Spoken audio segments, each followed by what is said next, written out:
মাশাআল্লাহ, নিজের গাছের করলা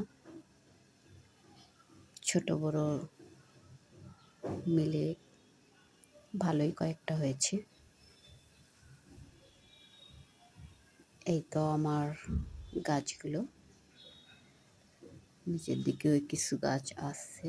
এখান থেকেই মূলত বড় দুটো করলা পেয়েছি, আর ছোটগুলো হচ্ছে উপরের দিকে হয়েছে।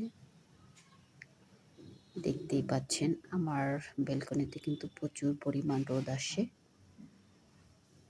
এই তো একদম তরতাজা করলা।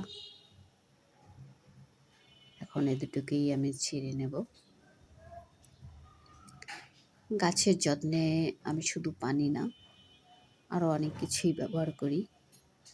তার মধ্যে একটা হচ্ছে চাল ওয়াশ করে দেন ওই পানিটাকেও আমি গাছের গোড়ায় দিয়ে দিই। এরপর কলার খোসা একটু রোদে শুকিয়ে এটাকেও দিয়ে থাকি। ডিমের খোসাও দিই, ওটার একটা ভিডিও আপনাদেরকে দেখাবো। তাহলে আজকের মতো এতটুকুনি।